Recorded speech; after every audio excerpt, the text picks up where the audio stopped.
है कि आपको सुबगाहट हो गई थी कि फूलन देवी के नाम पर फांसी हो सकती है। अच्छा। फिर आपको एक जबरदस्त आइडिया आया कि यार इमेज पूरी खराब है, इस देश में देशभक्ति खूब चलती है जी। और आपने पृथ्वीराज चौहान का नाम लिया। उसका असर ये हुआ कि जिस व्यक्ति को हत्या का आरोपी लोग मान रहे थे वो देश का एक बड़ा हीरो बन गया।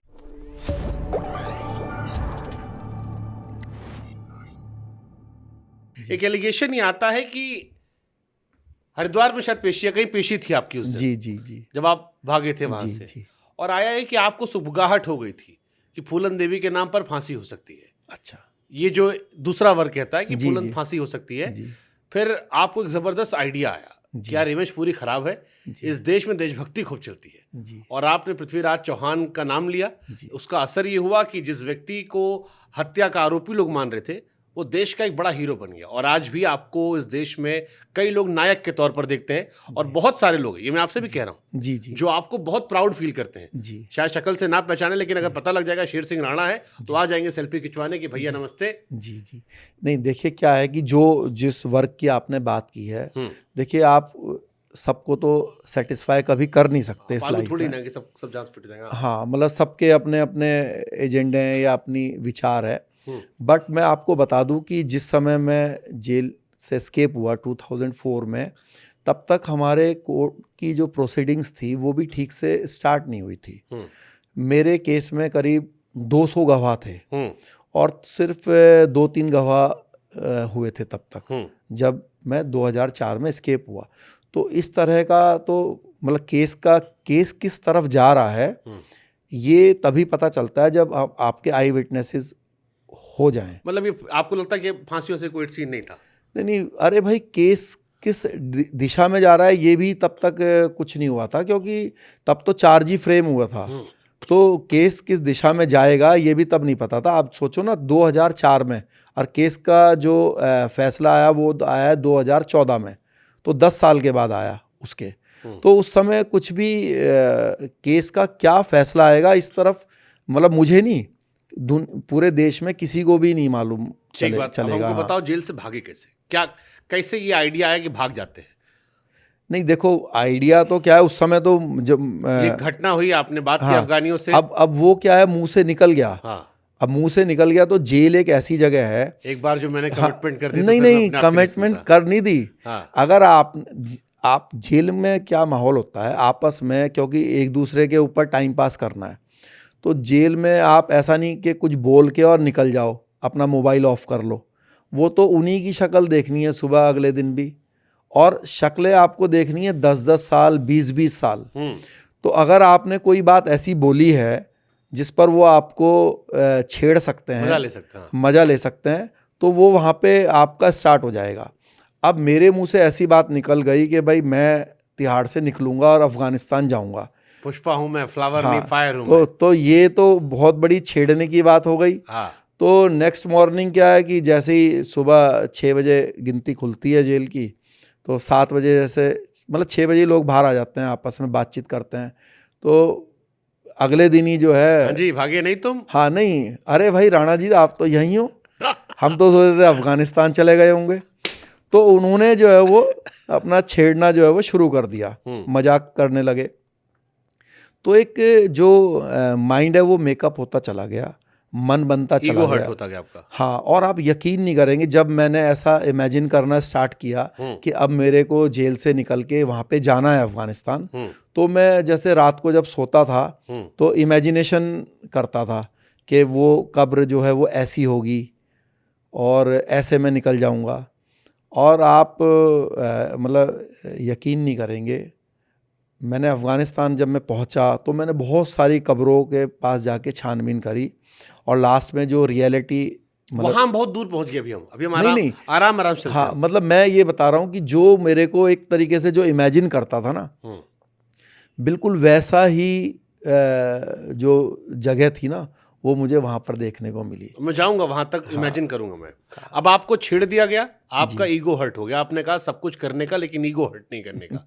अब ईगो हर्ट होना अलग चीज है, लेकिन तिहाड़ की दीवारें लंबी है जी, प्रैक्टिकल सिचुएशन अलग है, इतिहास अलग है, प्रिपरेशन अलग है, सिक्योरिटी अलग है जी। कैसे कट लिए वहां से?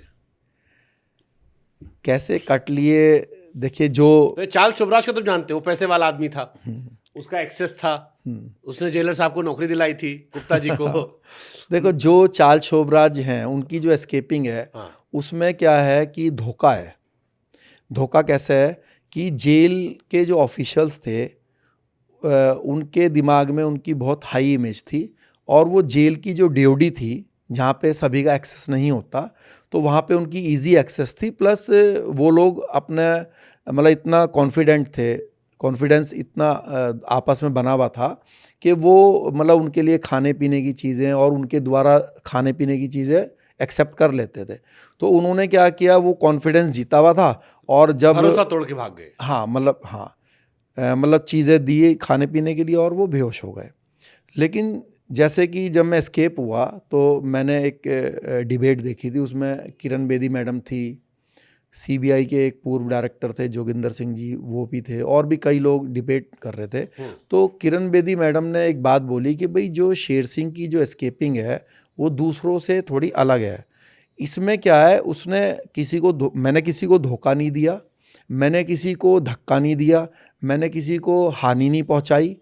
जो एक सिस्टम बना हुआ था, सिस्टम के अंदर एक जो कहिए कि जो एक चूक थी, लूप होल। हाँ लूप होल था, उसको लूप होल को जो है, क्या लूप होल था? लूप होल ये था कि देखो पहले, उससे पहले मैंने दूसरी भी अलग अलग तरीके से प्रयास किए। क्या क्या?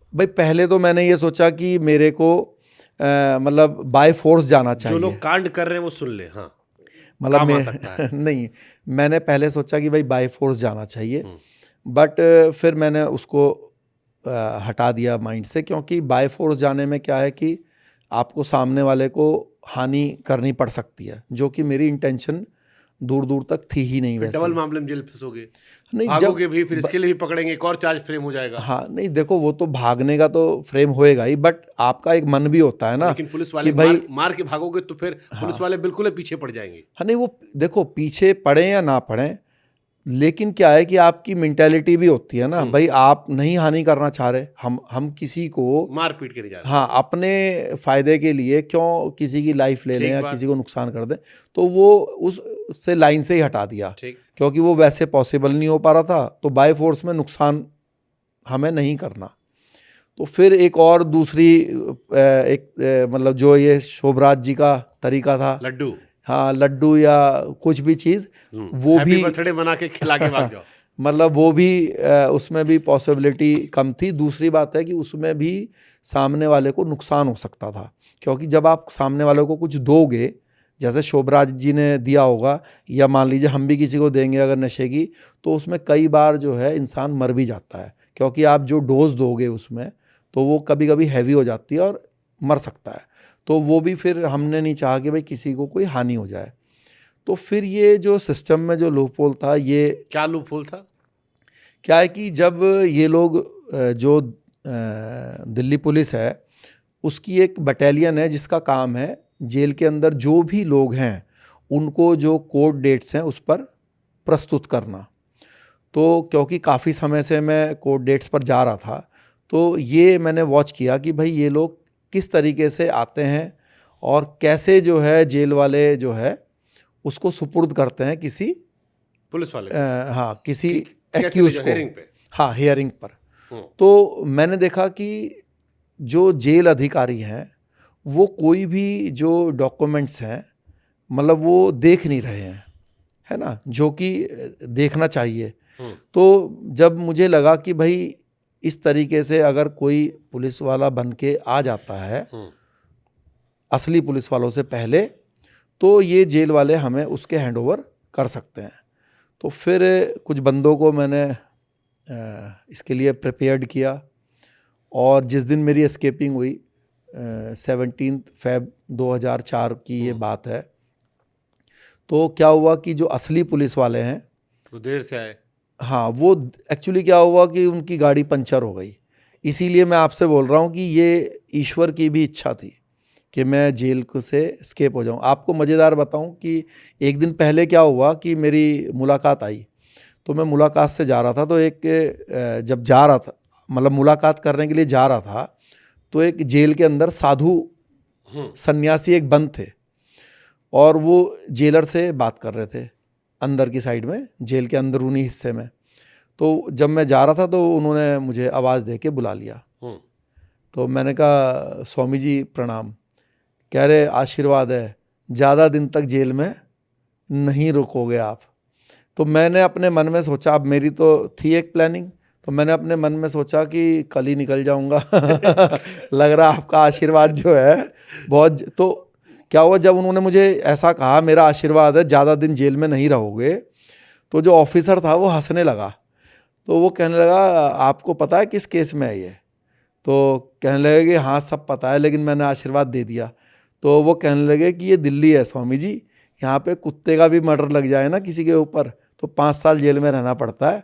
इसके ऊपर तो सांसद का मर्डर केस लगा हुआ है, ये तो पैक्ड है कई साल के लिए यहाँ पे। तो मैंने अपने मन में सोचा कि इस ऑफिसर की बात सच होगी या फिर ये बाबा की बात सच होगी। तो वो अगले दिन जब स्केप हो गया तो बाबा की बात सच हो गई।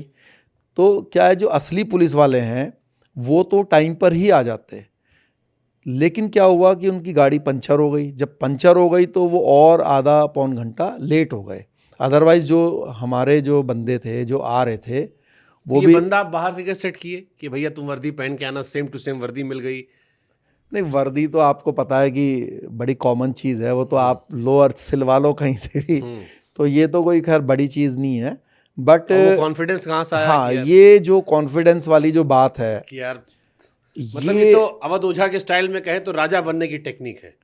नहीं, ये एक्चुअली तिहाड़ जेल में नकली पुलिस बनकर जाएंगे और असली कैदी को उठा के लेके रफू चक्कर हो जाएंगे। देखो ये जो है, ये एक्चुअली क्या है, ये ही इसके अंदर एक बहुत बड़ी बात है जो कि मैं कहीं पर डिस्कस मजबूरी में नहीं कर पाता। क्योंकि क्या है कि ये जो मतलब ये जो लाइन है ना, ये हम अगर ओपनली यहाँ पे डिस्कस करेंगे तो उसमें क्या है कि सुधार नहीं हो सकता। अब सुधार नहीं हो सकता तो फिर कोई उसका भविष्य में उसका दुरुपयोग कर सकता है, तो इसलिए उसका कोई मिसयूज ना हो। अपराधी आप